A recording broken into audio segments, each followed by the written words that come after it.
sanctuaire. Alléluia. Alléluia.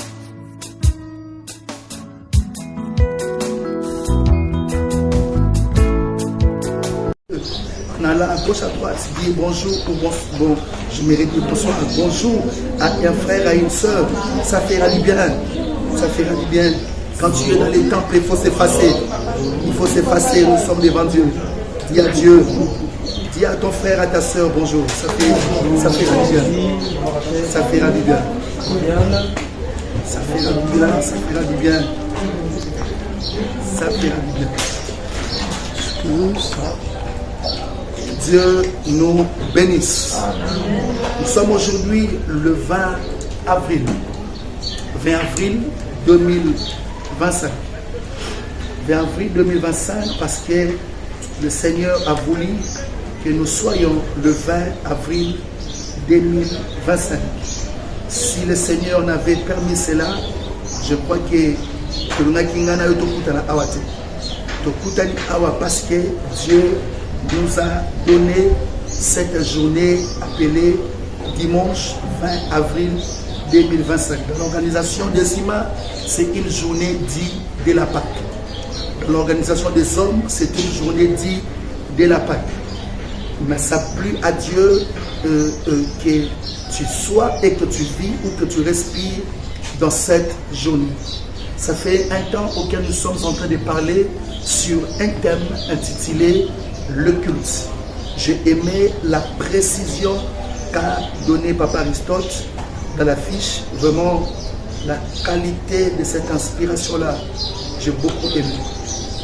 Il a dit, si je ne me trompe pas, mon téléphone a vraiment toutes les options possibles du monde. Et dans mon téléphone, je puis quand même voir une précision détail dans la fiche selon laquelle la résurrection de Jésus a donné lieu à la restauration du culte, et appuyé par les textes des Corinthiens, c'était trop fort. Pourquoi nous parlons du culte?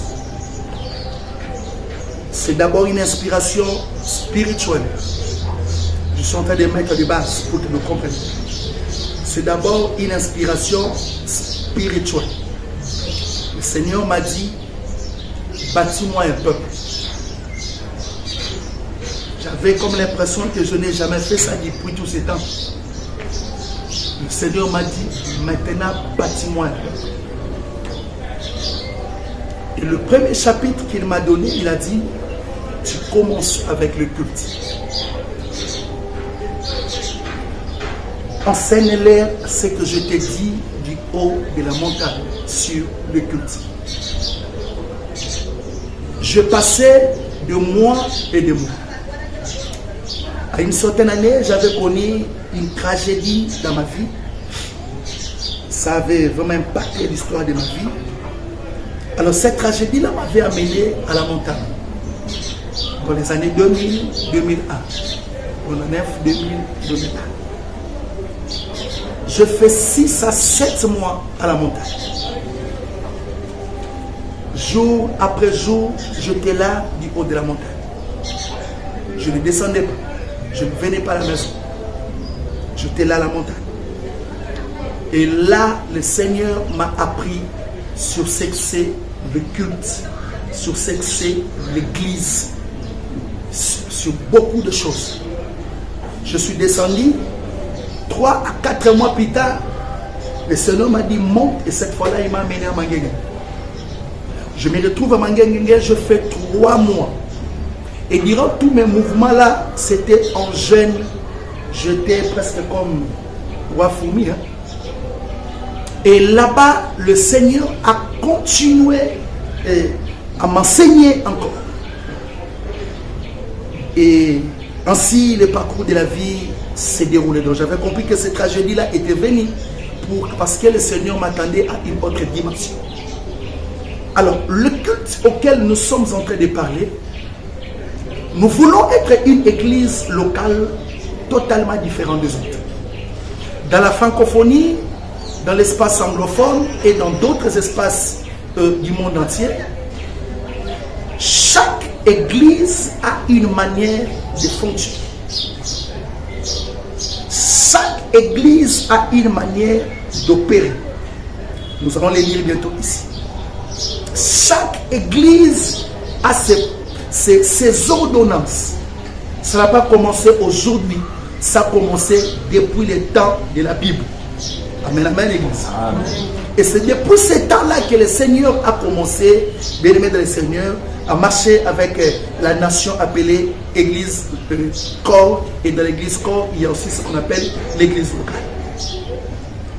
Et la plupart des églises locales, le Seigneur donne toujours des détails bien précis, des orientations bien précises. Chaque église locale a ses alliances, ses promesses. Chaque église locale a sa manière de faire des choses et a son histoire. Ils ont toujours un devis. Vous écouterez dans notre histoire des églises, nous c'était à la 10e année que Dieu a commencé à nous élever. Vous écouterez d'autres et vous diront, nous c'était juste une année plus tard, et puis paf, Dieu a ouvert les portes. D'autres te diront, nous juste 4 mois, et puis c'était parti. D'autres vous diront, nous c'était 8 ans après, et Dieu nous a élevés. D'autres vous diront, même pas plus tard que j'ai écouté un aîné qui a dit, lui c'était à la 13e année que Dieu a ouvert les portes. Amen, amen. Chaque église locale a son histoire. En ce qui nous concerne, nous avons aussi notre histoire. Et nous sommes en train de croire, de par ce que Dieu nous dit, que notre histoire va basculer autrement. Ça, je le sens. Ça, je le vois. Dieu veut nous basculer autrement. Il veut nous amener autrement. Sur ce, il nous a donné ce chapitre appelé le culte. Si tu maîtrises le peu que Dieu te parle par ma petite bouche, si tu l'intériorises, tu seras heureux partout où tu partiras. Même dans des pays que tu te retrouverais, si dans ces pays-là nous avons bâti la seconde gloire là-bas, eh bien tu seras heureux parce que tu vivras la même chose là-bas. Si dans ces pays-là nous n'avons pas une exception là-bas, en tout cas, là où tu commenceras à partir, tu diras, moi mon père ne m'a pas enseigné comme ça, au risque que tu commenceras à faire le culte avec nous en ligne. Je te donne le meilleur de ce que j'ai reçu du Seigneur. Je ne les fabrique pas, je ne l'invente pas. Je nous ai toujours dit, s'il y a 2 choses dans la vie que je ne blague pas avec ça, c'est ce que Dieu a dit et ce qu'on appelle le domaine des offrandes. Alors, Hébreux chapitre 9, le verset 1er, c'est par ici que nous commençons. Ou bien commençons par Matthieu chapitre 4, le verset 10. Commençons là-bas, au commencement. Matthieu chapitre 4, le verset 10. Le culte. Est-ce qu'on peut lire la parole? Matthieu chapitre 4, le verset 10. Je n'ai pas noté, il faut papa, aidez-moi. Matthieu chapitre 4, le verset 10. Matthieu chapitre 4, le verset 10. Je lis la parole du Seigneur. Amen. Jésus lui dit alors, retire-toi, Satan. En effet, il est écrit, c'est le Seigneur ton Dieu que tu adoreras et c'est lui seul que tu serviras. Parole du Seigneur. Amen. Tu peux reprendre ta place et tu acclames le Seigneur.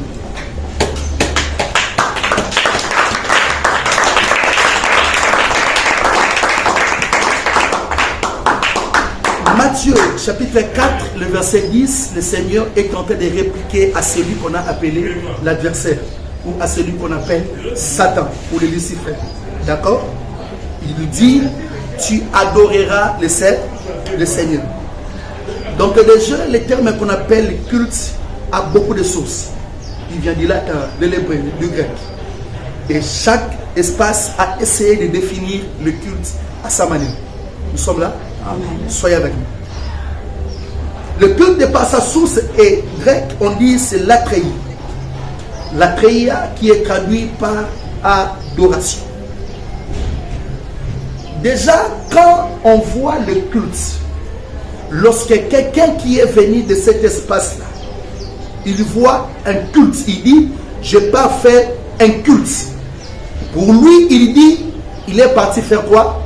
Adorer. Nous sommes là? Pour que nous creusions encore. Papa, aidez-moi encore.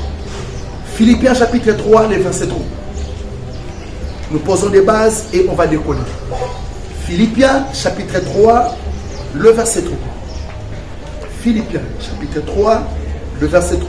On a dit d'abord, quand on parle du culte en grec, c'est adoration, latreio. Philippiens chapitre 3, le verset 3. Là-bas, il nous amène encore avec une précision importante. Écoutez. Philippiens 3, le verset 3. En effet, les vrais circoncis, c'est nous qui rendons notre culte à Dieu par l'Esprit de Dieu, qui plaçons notre fierté en Jésus-Christ et qui ne mettons pas notre confiance dans notre condition. Merci papa. Il dit qui rendons notre culte. Il y a encore un mot grec, on appelle latreio. Cette fois-là, c'est avec E-U-O, accent circonflexe. Hein, chapeau là, accent circonflexe. Lui, il dit, quand on dit les cultes, c'est le fait de rendre culte à. Nous sommes là. Nous avons commencé par adoration. Donc, quand je dis je pars rendre culte, je pars faire quoi? Je pars adorer. Je pars rendre culte à celui qui est digne d'être adoré. D'accord? Et maintenant, prenons maintenant la troisième et nous continuons maintenant notre message. Luc chapitre 4, le verset 8. C'est lui qui nous donne maintenant une définition simple. Luc chapitre 4, le verset 8. Luc 4, le verset 8. Il est écrit: Jésus lui répondit, retire-toi, voilà. Satan. En effet, il est écrit, c'est le Seigneur ton Dieu que tu adoreras, et c'est lui seul que tu serviras. Donc nous comprenons que quand on dit un culte, que je pars faire mon culte, le culte est d'abord avant tout une adoration. Ça passe, église. Amen. Le culte est d'abord avant tout une adoration. Donc autrement dit, nous venons au temple rendre culte à l'Éternel. Pour faire quoi? L'adorer. Donc quand je quitte ma maison, je dis que je laisse ce que je fais. Je laisse tous mes mouvements. Je laisse mes programmes. Je laisse mes préoccupations. Je monte au temple. Premièrement, c'est pour aller faire quoi? Pour aller adorer le Seigneur. Mais cette adoration est accompagnée de quelque chose. Allons-y encore, papa. Deutéronome chapitre 10, le verset 20 et 21. Regardez ce que cette adoration s'accompagne. Deutéronome 10. 10, chapitre 20 et 21. 20 et 21.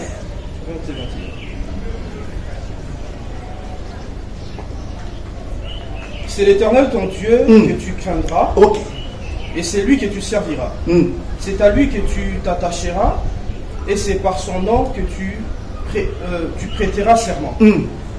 Il est ta gloire, il est ton Dieu. C'est lui qui a fait au milieu de toi des actes grands et redoutables que tes yeux ont vus. Toutes ces choses-là auxquelles on nous a cités, tous les détails auxquels on nous a parlé, Dieu est ta gloire. Autrement dit, lorsque tu te retrouves dans l'obscurité, dans des problèmes, le Seigneur a la capacité de venir éclairer ton monde. Quelqu'un est avec moi? Amen. Tu dois mettre dans ton esprit et dans ta tête, peu importe les problèmes que je peux avoir, le Seigneur a la capacité de m'aider à s'en sortir parce qu'il est ma gloire. Amen. Alors parce qu'il est ma gloire, qu'est-ce qui se passe? Je dois venir au culte, la première phrase on a parlé là-bas, avec crainte. Donc je viens au culte avec crainte. La crainte doit m'accompagner. Que je parle à la rencontre d'un Dieu. La crainte doit m'accompagner. Que je pars chercher un Dieu. Il n'est pas humain. La Bible dit ceci, qu'il habite l'éternité. Il a des bras éternels. Donc mes petits soucis, mes petits problèmes ne peuvent en aucune fois être égal à ce Dieu-là. Donc je dois venir au culte avec crainte et tremblement en disant, j'oublie d'abord mes problèmes. Je peux m'agenouiller auprès de celui qui est grand et qui est puissant. Nous sommes là, Église. Nous sommes là. Merci. Ce que vous devez dire, pour que nous comprenions bien cet aspect des choses, que le culte est avant toute chose, avant tout une question d'adoration, nous devons rentrer un peu en arrière pour que nous voyions les personnes qui nous ont précédés, les personnes qui ont marché avec Dieu avant toi et moi. Il existe dans ta famille. Je l'ai dit, il y a quelqu'un, je ne sais pas si j'aurai le temps de le dire ici. Il est écrit, c'est l'apôtre Paul qui est en train de parler de ça. Je crois que je peux toucher ça aujourd'hui. L'apôtre Paul est en train de parler sur son appel, sur ses ancêtres. On les lira. Et de par ce texte-là, ça nous amène à comprendre que ce qu'on appelle le culte, c'est d'abord question de culture. Nous sommes là. Amen. Ce qu'on appelle rendre un bon culte à Dieu, c'est d'abord question de culture. Ça, c'est un. Ce qu'on appelle rendre un bon culte à Dieu, c'est d'abord question de lignée familiale. Ce qu'on appelle rendre un bon culte à Dieu, c'est d'abord une question de lignée familiale. Si dans ta lignée familiale, il n'y a personne qui a rendu un bon culte, il te sera très difficile de commencer à rendre un bon culte. À moins que le Seigneur commence par toi. Nous sommes l'église. Amen. Si dans ta lignée familiale, personne n'a eu à rendre un bon culte à Dieu, le culte tourne, l'élément principal d'un culte, ça s'appelle l'offrande ou le sacrifice. Si dans ta lignée familiale, personne n'a eu à rendre un bon culte à Dieu, il te sera très difficile de rendre un bon culte à Dieu. Tu te questionneras toujours. Tu te poseras toujours des questions. Mais si dans ta lignée familiale, ton père a rendu un bon culte, ta mère a rendu un bon culte, tes aînés ont rendu un bon culte, il te sera très facile de rendre des cultes. Amen. Nous sommes là? Amen. Alors acclamons le Seigneur pour ça.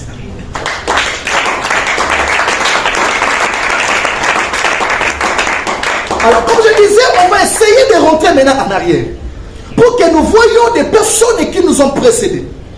Comment ont rendu leur culte?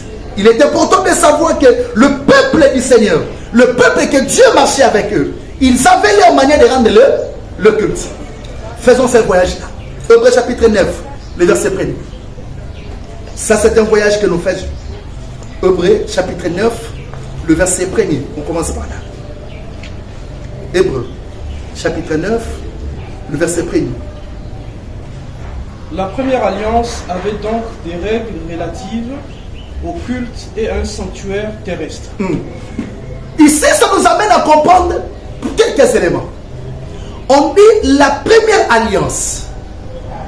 Ils avaient des ordonnances, des prescriptions. C'est de ça que ça parle, d'accord? Relatives au sanctuaire terrestre. Autrement dit, il y avait une église à l'époque. Quand on parle de sanctuaire, on parle du temple. Et autrement dit, il y avait une église terrestre à l'époque. Sauf que la différence, l'église de cette époque-là était en bilan. Ça s'est déplacé. Parce que c'était en plein désert. D'accord? Mais au moins, il y avait une église. Si le peuple se retrouve dans tel milieu, si le peuple se retrouve dans tel endroit, eh bien, ils commenceront à aller au culte là-bas.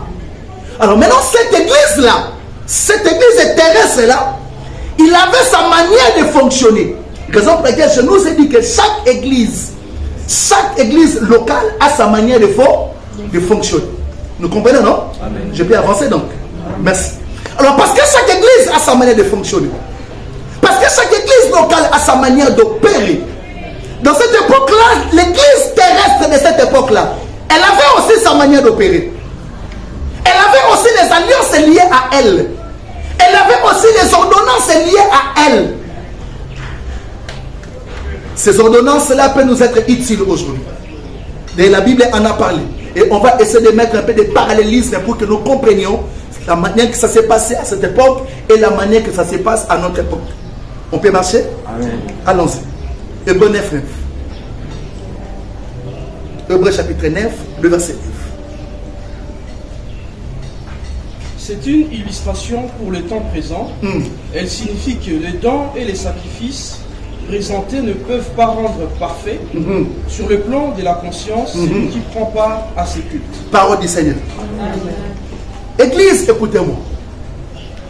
Il n'existe pas un autre endroit où on peut bien rendre un culte, comme les hauts lieux ou comme les sanctuaires terrestres. Ça n'existe pas. Il n'existe pas un endroit beaucoup plus efficace, beaucoup plus mieux auquel on peut rendre un bon culte ici sur la terre. L'endroit véritable de rendre un culte sur la terre, c'est le sanctuaire terrestre. C'est le temple. Donc être au temple, ça te donne la possibilité de rendre un bon culte. Tu peux le faire à la maison. Oui, il y a possibilité de le faire à la maison. Beaucoup de possibilités. Soyez tolérants. Nous parlerons du culte de la maison, comment ça se fait et comment on peut vivre l'impact de cela. Alors maintenant, si le peuple de cette époque-là, malgré que leur église était en Milan, mais ils se déplaçaient quand même de leur maison, payant le prix de la distance et partir rendre culte. À combien plus forte raison nous c'est le jour? C'est que nous aussi, nous devons payer le prix de se déplacer.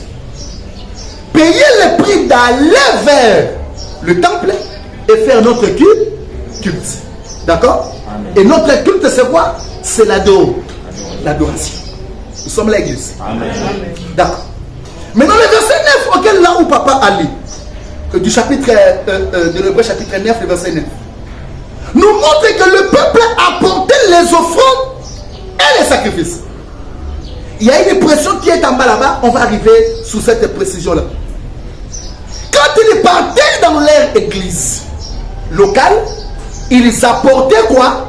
Deux choses. Les offrandes et les sacrifices.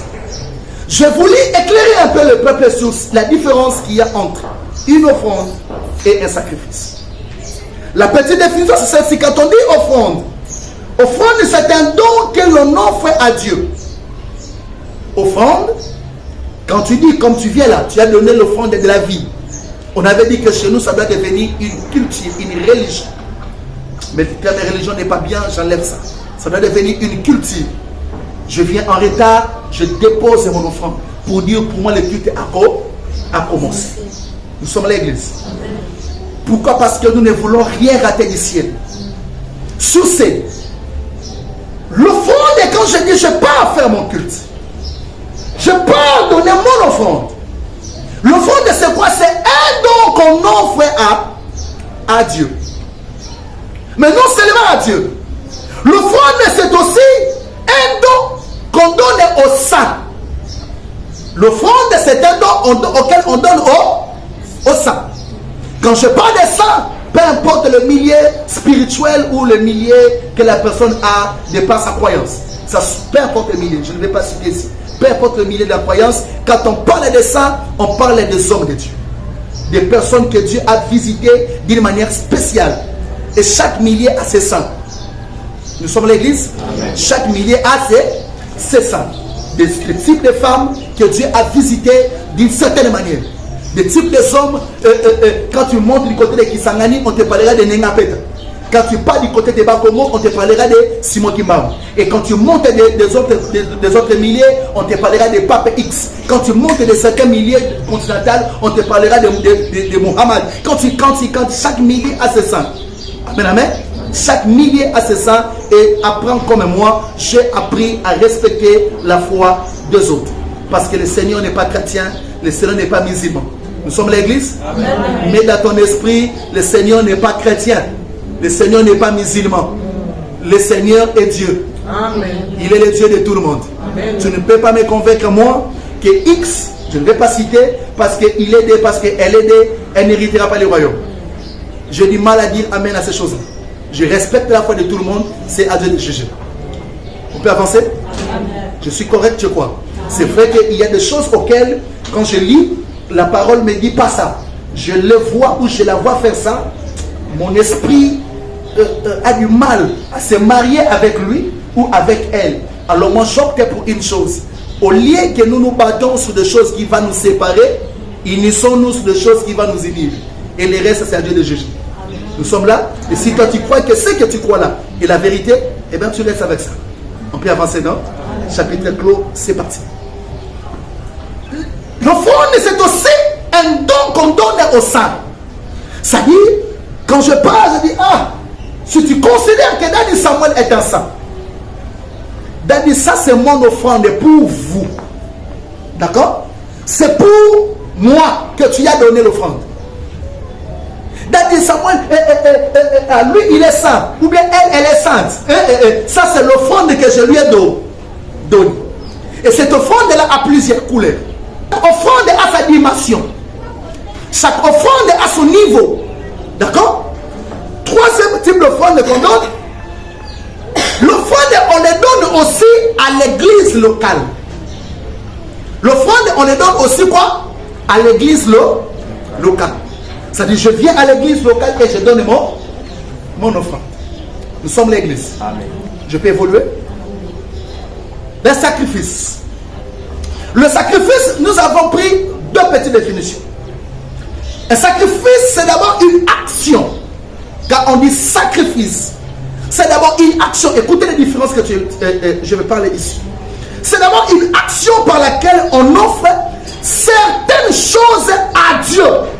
Mais la précision, avec certaines cérémonies. Dans l'offrande, il n'y a pas de cérémonie. Nous sommes l'église. Dans l'offrande, il n'y a pas de cérémonie. J'amène mon offrande à Dieu, je dépose et puis c'est fini.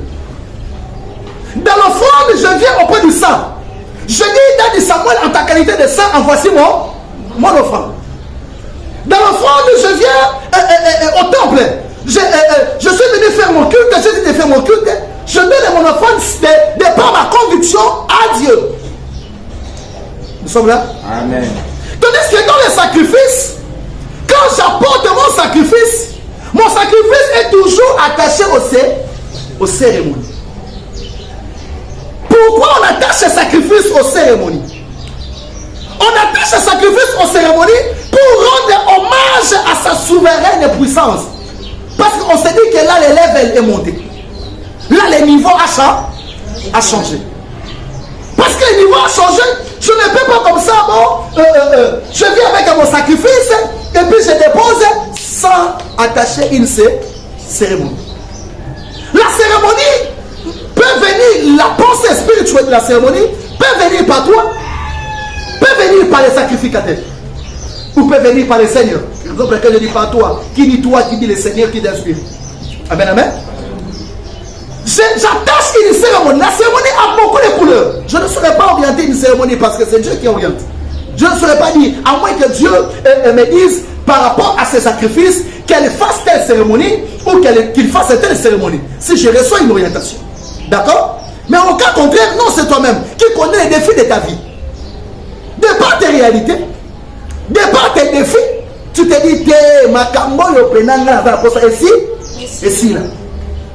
Tu te décides toi-même de faire certaines choses de toi-même. De faire certaines choses par rapport à la manière que tu veux résoudre ces problèmes-là. C'est pourquoi il y a la précision qui est attachée dans ce texte-là du verset 9. Ils étaient en train d'apporter des offrandes et sacrifices relatives à la conscience, je crois. Il y a quelque chose qui est là-bas. Relative à la conscience, des types de sacrifices qu'ils apportent qui est sur le plan humain et non spirituel. C'est-à-dire, autrement dit, ils avaient si elle a, ou il a un problème avec quelqu'un, il s'est dit, bon, il y a plein il faut aller au moki. Il y a le cas où on dit ça, mais allez, il faut aller au moki.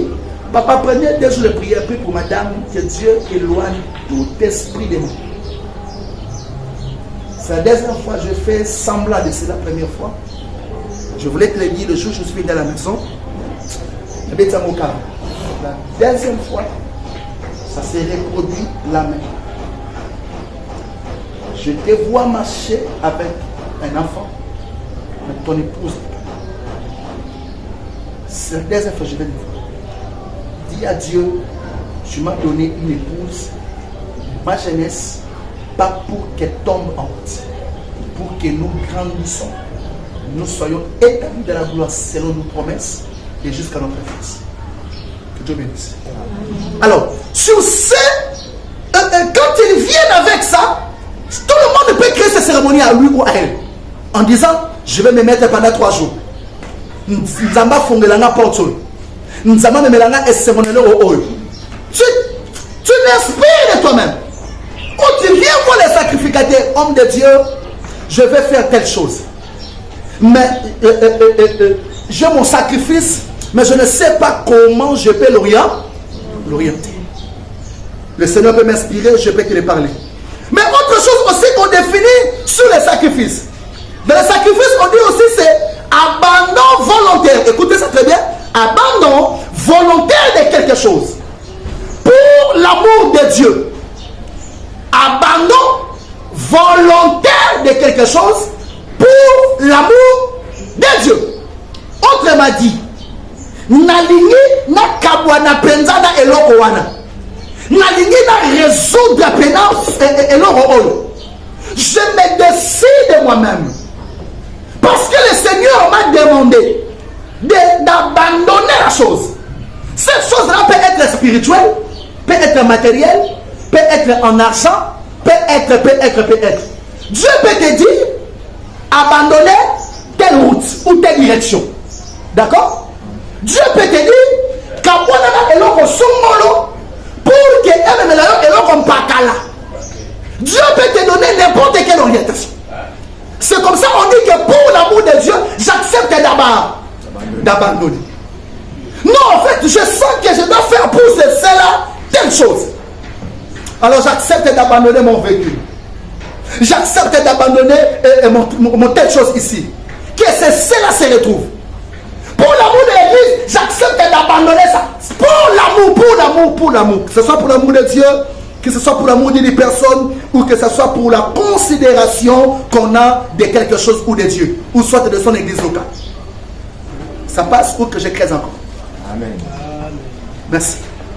Alors maintenant, et sont des chrétiens. Hébreux chapitre 9, les versets 11 à 12 et 14. Hébreux chapitre 9, les versets 11 à 12,14. Écoutez cette précision. Quant à Christ, il est venu comme grand prêtre des biens à venir. Il a traversé les tabernacles plus grands et plus parfaits, qui n'a pas été construit par la main de l'homme, c'est-à-dire qui n'appartient pas à cette création. Jésus. 14. Si tel est le cas, le sang de Christ qui s'est offert lui-même par l'Esprit éternel comme une victime sans défaut, purifiera d'autant plus votre conscience des œuvres mortes, afin que vous serviez le Dieu vivant. Est-ce qu'on peut aimer à papa?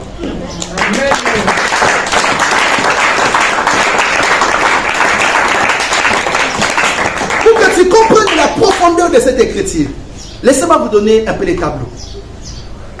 Il existe un tabernacle dans les spirituels. Nous venons de lire, non? Je ne peux pas inventer quand même. Il existe un tabernacle dans les spirituels. Mais moi, j'aimerais aller beaucoup plus loin. Si dans les spirituels, il y a un tabernacle, raison pour laquelle aussi sur le plan terrestre, il y a un tabernacle.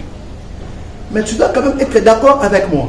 C'est que dans l'éternité aussi, il y a un tabernacle. Ne confondez pas l'éternité et le spirituel. Le spirituel est différent de l'éternité. Je peux avancer? Tu es quand même dans la seconde gloire. Dis-moi Amen. Amen. Quand tu vois quelqu'un faire des confusions comme ça, tolérer son ignorance. Tu es dans la seconde gloire. Amen. Le Seigneur est un Dieu qui vit au-delà des jours et des soleils, des jours et de la lune. Il ne dépend pas des changements de ces choses-là. Il est Dieu, il agit comme il agit. Alors avançons. Si alors il y a un tabernacle plus grand que Christ a traversé, autrement dit, ça lui a pris à peu près un bon nombre de temps. Est-ce que ça a pris une année? Est-ce que c'était le jour de sa chair sur terre? Je n'ai pas fait de réponse précise. La Bible ne nous a pas donné non plus de réponses précises. Donc je ne peux pas inventer. Mais au moins une chose qui me convainc, c'est le fait que Christ a traversé un tabernacle. S'il a traversé un tabernacle, il y a quand même un souverain sacrificateur. Cela voudrait dire que dans cette église-là spirituelle, on prêche aussi comme je te prêche. Pourquoi? Apocalypse nous dit, il y a un ange qui a amené l'évangile du trône. Papa, c'est avec nous. L'ange a amené l'évangile du trône. Ça veut dire qu'il a pris cette Bible-là quelque part. Il a pris cette Bible-là quelque part. Il a dit, les vérités qui se disent là-bas, j'aimerais aussi que vous sur terre, que vous commencez à faire de même. Raison pour laquelle l'ange a amené. Et c'est là-bas dans cette église que Christ était en train de traverser et il s'est offert. Alors on nous a donné maintenant des précisions. On nous a dit, si ces gens-là qui marchaient à cette époque-là, par rapport à la réalité humaine, ça dit, un problème où il y a vie, à du sacrifice, à du offrande, il amène ça au temple. Puis à du solution. Après la guerre dans Moutou, il amène son sacrifice à dire, oh, il faut Moutou qui est lancé. Et si il paye. Amen, amen. Alors, moi, je tout qui ça y est, il y a un sacrifice, il y a un temple et si il paye. Ce qu'on dit aujourd'hui, et qui utilisait des à combien plus fort raison le sang de Jésus. Autrement dit, au chapitre 9, le verset 11 à 12, verset 14, nous montre que le culte, écoutez, permet au sang de Christ, qui a traversé tous les tabernacles, de nous purifier l'âme, le corps et l'esprit. Je ne peux pas vivre une vie avec de culpabilité. D'accord? Je ne peux pas vivre une vie avec de culpabilité. Je ne peux pas vivre une vie avec des remords. Tu ne peux pas vivre une vie avec des inquiétudes. Tu ne peux pas vivre une vie avec des interrogations. Tu ne peux pas vivre une vie avec des larmes. Parce que le sang de Jésus a résolu cette histoire-là. Le sang de Jésus, au travers d'un culte comme celle-ci, est localisé encore sur le plan externe. Quel est son problème? Ah, elle est malade, c'est pourquoi elle est comme ça. Ah, il est malade, c'est comme ça qu'il est comme ça. Non, non, non, il a telle situation, c'est pourquoi il est comme ça. Le sang est venu résoudre ça. Je prie pour quelqu'un que le sang de Jésus localise un problème que tu as et que ce sang-là le résout au nom de Jésus. Le sang de l'agneau a la capacité d'aller purifier ton lendemain. Je l'ai dit quand on prie ici. C'est-à-dire, dans ton avenir, il peut y avoir des journées avec des interrogations. Au travers d'un culte, le sang de l'agneau peut entrer dans ton avenir. Si par le passé, j'avais des journées avec des interrogations, je refuse en 2025, dans mon avenir, qu'il y ait des interrogations. Je refuse en 2025, dans mes mois qui viennent, qu'il y ait des mots auxquels je vais me dire, est-ce que nous avons tenté? Je refuse. Dis avec moi, je refuse. Je mérite d'écouter, je refuse. Une dernière fois, je refuse. Le sang de Jésus peut entrer là-bas et qu'il y ait continue et purifier journée. Et continue et mon journée où il fallait au côté de l'eau, reçoit dans mon thème. Et l'eau est déjà. Nous sommes précédés par Corona. Nous sommes précédés par Anénayo. Nous sommes précédés par Moanayo. Alors, on a dit que on est Isayo. Le sang de l'agneau purifie le corps, l'âme et l'esprit. Mais de quoi? Des œuvres mortes. Qu'est-ce qu'on dit par les œuvres mortes? Des œuvres mortes sont des choses, bien aimé, qui déstabilisent la conscience. Des œuvres mortes sont des choses passagères. Ces choses-là finissent par passer. On appelle ça des œuvres mortes. Ça traite avec les péchés, ça travaille les réalités familiales, ça travaille beaucoup de détails. Et le sang de Jésus a la capacité de régler le problème là, des œuvres mortes. Donc, il faut arriver, na famille au tata nangai, bitume zarakuna. Il faut arriver, na famille au maman nangai, bitume zarakuna. Le sang de l'agneau a la capacité de les purifier. Que le sang de l'agneau purifie cela. Amen. Que le sang de l'agneau purifie tes détails. Amen. Que le sang de l'agneau purifie tes combats. Amen. Au nom de Jésus. Nous sommes là, l'église. Luc chapitre 1, verset 74 à 75. Écoutez cette vérité encore. Luc chapitre 1, le verset 74 à 75. Ça, c'est une parole qui m'a beaucoup touché. Luc chapitre 1, le verset 74 à 75. Écoutez la vérité. Il avait juré qu'après nous avoir délivrés de nos ennemis, il nous accordera de les servir sans crainte, en marchant devant lui dans la sainteté et dans la justice tous les jours de notre vie. Et toi, petit enfant, c'est en 5. Je ne sais pas si c'est en 5. Écoutez, Église, j'aimerais nous dire ceci. Ça, c'est parti peut-être un peu vite, je ne vais pas lire ça un peu vite. Je verrai solutionner cela. Qui parlait ici? C'est Zacharie. Zacharie, c'est qui? Zacharie, c'est le papa de Jean le Baptiste. Soyez avec moi, nous sommes là? Amen. Merci. Zacharie, c'est le papa de Jean le Baptiste. Qui est Zacharie? Zacharie, c'est cet homme qui a tellement entendu. Je dis bien qui a tellement entendu dans sa vie à Botata mon amour. Toute sa vie, il a entendu ça. Nzamba yoka le sa. Nzamba yoka le sambonavi. Nzamba yoka le sambonavi. Et là qu'on a le comité et l'ingé batte que commenté. Et là qu'on a le simbité et l'ingé batte que simba moti. Et là qu'on a la promesse et l'ingé batte que mabo connaît le simba moti. Nzamba simbi so bilora bien la vie. Nzamba simbi so bilora bien la vie. Et là qu'on met sur le sendimi. Misuna c'est mon livre, c'est mon yango. Mon thème na yo, il faut on y maintenant au simba yango. La Bible déclare, Zacharie est en train d'expliquer en disant le Seigneur après la délivrance a mis bango na niveau basale là. Autrement dit, le chapitre 1 verset 74 à 75 nous prouve que chaque manifestation glorieuse de Dieu nous amène toujours à faire un bon culte. Amen. Et quand même vous êtes Amen. Je commence. Chaque délivrance nous a même lieu. Et votre signe de un bon culte. Ce qui nous a perçu et l'on va nous avoir télémato. Aussi même à beaucoup. Au signe d'abord, nous sommes tous en train de se rapprocher. Yomoko Obanaro Banzama Salinga Bolam. Zamba Salinga Bolam. Est-ce que nous avons encore changé prière na yote?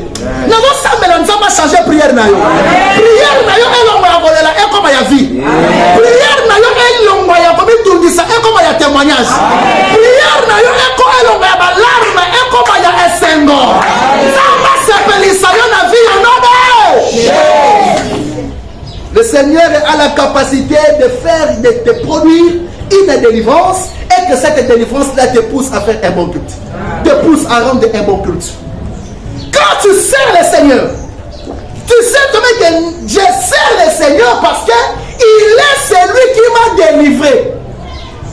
Je sers le Seigneur parce qu'il est celui qui a établi ma famille dans. Il est celui qui est venu et nous a ouvert une porte. Il est celui qui est venu et qui m'a apporté la bénédiction. Eh, yaya. Bilongo mususu. Nzamba sert dans ta vie.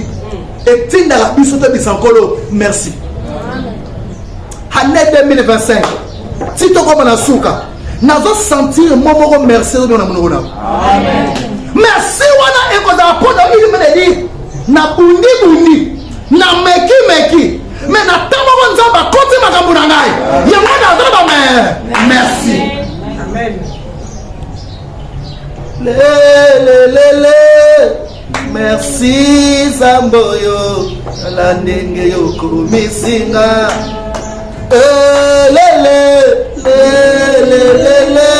Merci Zamboyo la ndenge yo kumisinga. La ndenge yo kumisinga. Merci Zamboyo Talandenge Komisinga. Par la chanson, et koki kobima na monoko na yo soki nzamba saleli yo quelque chose. Il y a de ces chansons quand tu les chantes, tu sens que ça ne concorde pas avec la réalité. Je parle à quelqu'un? Mais je te dis. Il y a de ces sujets auxquels tellement qu'on vivre en côté et donc personne se rend le côté. Parce que toi tu vis le contraire. Parce que toi tu vis des défis. Parce que toi tu vis des choses qui te déstabilisent. Alors il faut nzamba salela yo eloko moko oye kochayo okoma avec ce que tu dois dire dans ta bouche. Amen. Je parle à quelqu'un. Que Dieu me bénisse. J'ai besoin de te voir rendre un culte, mais à cela que Dieu produise des œuvres surnaturelles. Amen. Luc chapitre 2, le verset 37. Lui qui nous amène encore beaucoup plus loin. Aidez-nous, papa. Luc chapitre 2, le verset 37. Je suis presque à la fin. Luc chapitre 2, le verset 37. Restée veuve et âgée de 84 ans, elle ne quittait pas le temple, elle servait Dieu nuit et jour dans le jeûne et dans la prière. On nous parle ici d'une femme. Cette femme-là, du nom de Anne. La Bible déclare que cette femme-là a résolu dans son cœur. Sois avec moi, Église, sois avec moi. Sois avec moi, s'il te plaît. Nous sommes là. Amen. Et son Père acclame les cieux.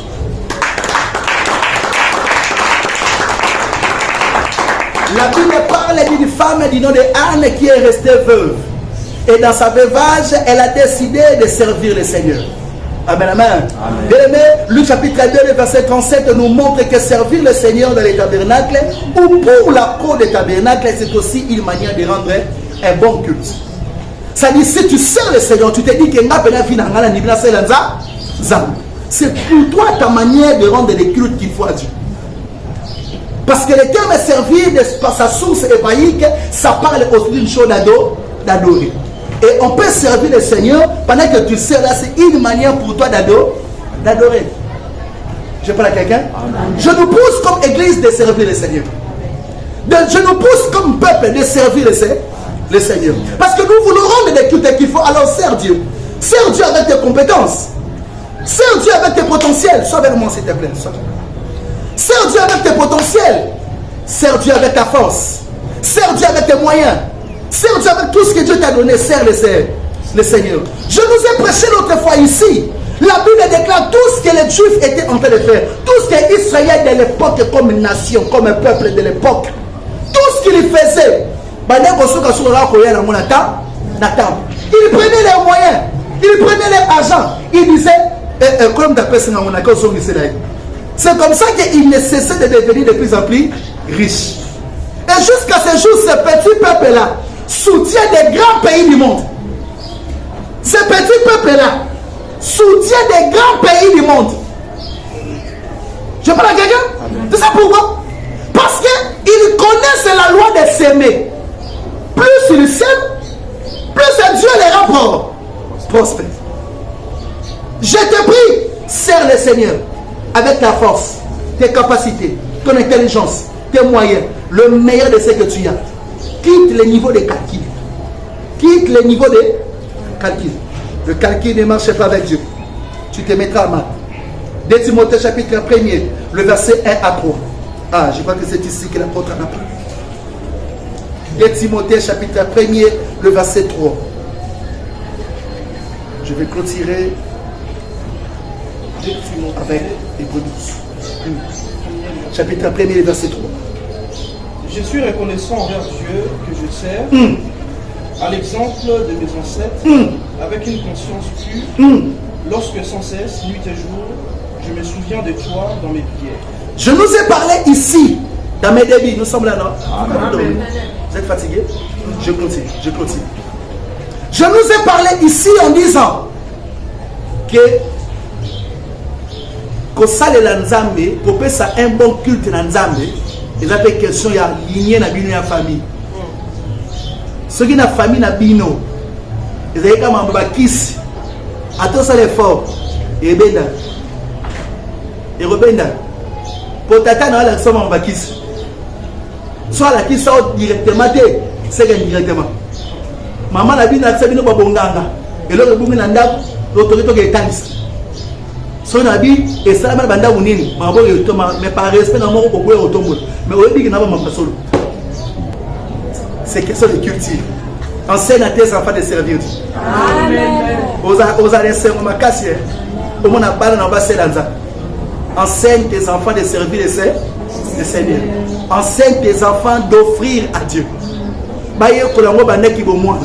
Ce qui déjà moi na yo à un niveau na ki mukie na ye de donner une dîme, une offrande.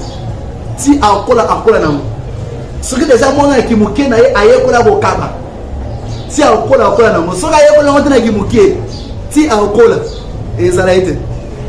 Je parle à quelqu'un? Ezalaite. Pour essayer la passe. L'apôtre a appelé ça le Dieu de ses ancêtres. Donc, il sert le Seigneur de tout son cœur. Nous voulons avoir des familles ici qui servent Dieu. Nous voulons avoir des races ici qui servent Dieu. Je clôture avec le texte de Hébreux chapitre 12, le verset 28. Hébreux chapitre 12, le verset 28. Nous clôturons ici.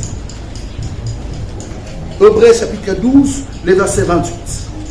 Écoute cette vérité de la parole. Le verset 28.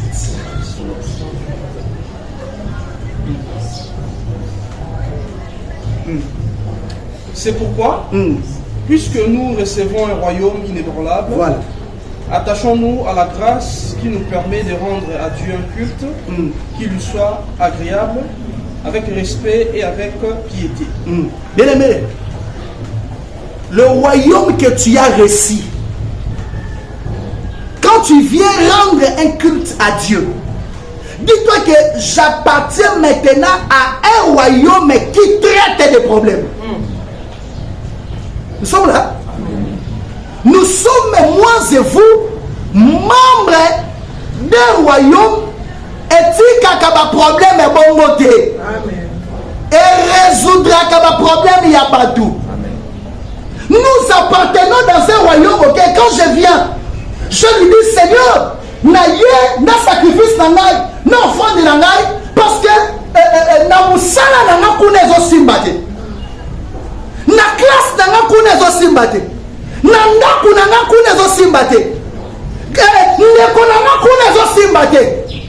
Na royaume wana, toza na mutu moko, tona nzambe moko, adepesaka batu avec un vol rapide. Bakende ko traiter ba dossier wana. Amen. Nzamba yebi komba directeur na yo. Amen. Nzamba yebi kombo ya partenaire na yo ya vie. Amen. Nzamba yebi kombo ya professeur na yo. Amen. Nzamba yebi mutazo bundisa yo na vie. Amen. Nzamba sana makoki ya ko dépêcher. Il dépêche l'ange. Akende ko résoudre makambo wana. Amen. Est-ce que tu vas signer mon télélo? Tu vas supplier mon télélo? Est-ce qu'il n'y a pas moyen que tu dépêches un ange ailleurs qu'on résout un problème? Mais si possible, attends, il y a tu vois ça la montée. Tu vois ça la montée, Bénin. Si tu sens que tu as la force, lève-toi.